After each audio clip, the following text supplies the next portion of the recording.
Hi, everybody, and welcome to 90 Seconds or Less TV. I'm joined with fashion designer Richonna. Hello, hello. Why don't you tell us a little bit about yourself? Well, from Boston, Massachusetts. I moved to New York in 2005 to pursue my education in fashion design at Pratt Institute. So then from there, I just been sewing it up. Making moves, sewing it up, and you're still here in New York City, right? Yes. Cool, cool, cool. So, what started your passion for fashion, for lack of a better word? I know that sounds so cliche right now, but what got you initially started in wanting to design clothes? Actually, I've been making clothes since I was a little girl. Okay. Actually, both of my grandmothers have always made clothes. My maternal grandmother was a artist as well. Okay. So I actually paint also, and just from being with them and making clothes, and I actually did some programs at Mass College of Art, a fashion program, and also at the Newberry College of Fashion school on Newberry Street in Boston. I did a program there, and I just knew it was for me, and I had to move to New York and really pursue this and do what I love. Nice. Well, that's, it's always a big step to, take art as your serious thing because a lot of the time, a lot of people in their family don't have a support system, but it seems like you had a really good support system. They were actually the ones that got this passion started for you in the first place. My mother is constantly like, when are you sending me this? When are you sending me that? I need to put your artwork up. We need to do an art show. We need to have a fashion show. She's on it. Like, my family is so supportive, and I'm so thankful for them and my friends, like, constantly shouting me out everywhere, just trying to build up my clientele. And word of mouth is the best advertisement ever, and I definitely have some great advertisers. So it really is. And I was looking through some of your work on Instagram, and I was like, oh, I may need to get a birthday dress made or something because it's definitely some amazing work that you have on there. Yeah, definitely. Got to give good compliments when compliments are due. But what motivates you to continue on in being a fashion designer? Because I know, with all of the social media out there, it's like everybody feels like they can just be whatever they want to be, which is true, and I'm not doubting that anybody can be whatever they want to be, but, there's a lot of people out there that are just doing it for the likes or for the potential fame, but they don't really have a real passion for it. Right. Well, definitely, I kind of had a conversation with myself, and I noticed that a lot of young designers coming up are doing a lot of like really urban stuff, loud clothing, really hoochie mama kind of attire, just focused on club wear and things of that nature. And I don't want to fall into that bracket because even though I can do that, I can make whatever you want.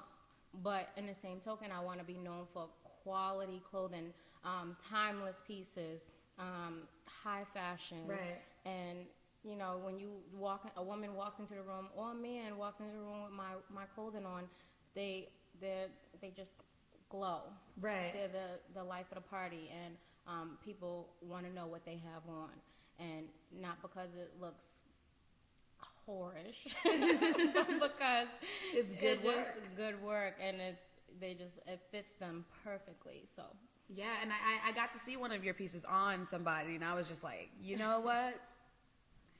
That is a bad piece. And at the time, I didn't know who made it. Yeah. I thought she went somewhere like to some exclusive, famous boutique somewhere. And here I go interviewing the girl that made this piece of work, and I'm like, damn. Yeah, I definitely love what I do, and I definitely just want to be noticed for the quality work that I do. Because a lot of people, they're like, urban couture. You don't even know what couture is, because couture is handwork, beading, fabric manipulations, embellishments.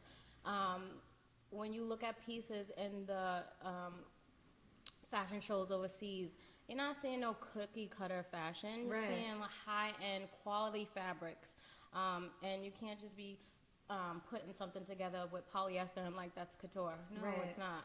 No, It's not it. no, it's not. You better get some silk up in there. But yeah, I definitely love what I do. Good. Well, who are some of your inspirations, like, that you look up to? I definitely would have to say Charles James. Okay. His work is incredible. His gowns. Who else? So many. Chanel. There's a lot of designers up and coming in Boston that I admire so much, and designers in New York that I'm just following. I'm just like, wow, their work is amazing. Some of my classmates that I actually went to Pratt Institute with, they have lines out, and there's one friend, John Renault. He's living in Germany now, and he is just tearing it up. Really? Like, he is doing some beautiful pieces, and I knew he was going to be a star. Like, I have a belt from him that he made me, and it's just crazy. Crazy. I just love when people think outside the box and really try to do things to fabric that you didn't think were possible. And I think that's what makes me admire other designers, and someone like Charles James or Coco Chanel or Jean-Paul Gaultier. They just make beautiful pieces of wearable art. Right. That's pretty awesome. Wearable art. You know, I feel like when I talk to other fashion designers or stylists or things like that, they always refer to it as art. And I think that that is a clear differentiator from people who just like to look nice all of the time, and people who are actually involved with fashion because they see it as art, which it is. It is an art form. Like, I have no style. I'll be straight up honest. Like, I am like, throw on this t-shirt, these boots, and that's my everyday style. No, like, that's how I am. I like jeans and a t-shirt and some sneakers. Right. But I'm like, I'm a designer, so I have to look the part. So I'm like, okay, I gotta dress up. I gotta wear my clothes, of course. Yes. Why would someone want to buy from me and I'm not wearing my own clothes? That doesn't make any sense. So I'm like, yeah, I gotta dress up more, but I definitely am jeans and t-shirt kind of girl. I'm such a tomboy. Well, I'm right there with you, as you can see. That's just cute, me. so Thank you. love Shout out to you. Married to art on the shirt. Absolutely. But what do you, in the end of this all, what do you want your artwork to say to people, or what's your goal with your Married to Art label and everything? What do you see coming from this? Well, definitely Married to Art was started because I just can't breathe. I can't live without art. Like, art is everything that makes me happy, makes me who I am, and that's why I titled my business that. Like, I would be nothing without art. It's just a way for me to express myself, and just looking at how people express themselves in different art forms that they do, singing, dance, whatever the case may be. And I just want to make things that allow people to be different and stand out and love themselves, love the skin that they're in, and you know, embrace your individuality, your different body types. Like, I don't want to be known for just making dresses for skinny women or you know, men, women. I don't want to be pigeonholed to one type of design or look. I want to be able to do anything. If someone requests something, they want a custom piece, I want to be able to, no problem, let's do it. Let's make it happen. Right. So definitely, you know, within the next few years, I'm definitely trying to just grow, open up a boutique, really expand in New York and in Boston to start. And then, you know, hopefully grow, you know, nationwide, international. I mean, definitely not gonna put a ceiling on it. So wherever God takes me, I'm definitely happy to ride that ride. That's really good. Now, I know, like, some designers, when they come out with their lines and their labels, they focus on wanting to be exclusive.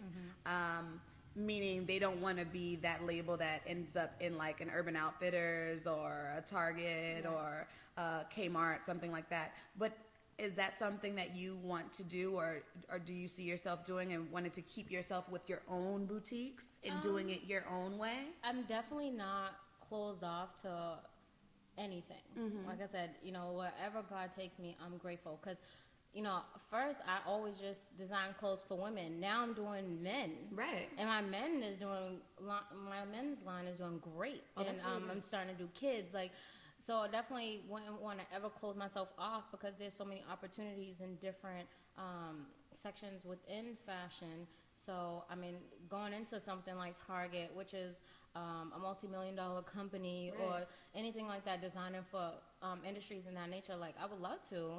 Like, why close myself off? I'm just open. Right. No, that's really good to hear, because a lot of the times, like, I hear when people are starting their own thing, they're like, oh no, I just want to be like, if Yeah, you can't get it from me, Right, you're no. never gonna get it, No, which I think is weird. But Yeah, why would you try to block yourself from opportunities? Definitely, that's not a good thing. right, especially now when I feel like a lot of big name designers are seeing the value in coming to Exactly. stores like H&M and designing for Exactly. stores like Target and, you know, Philip Lim Some at of the Target best- now, some right of the best now. collections have been through Target and H&M. That Versace recently. at H&M, Oh that my was like, God.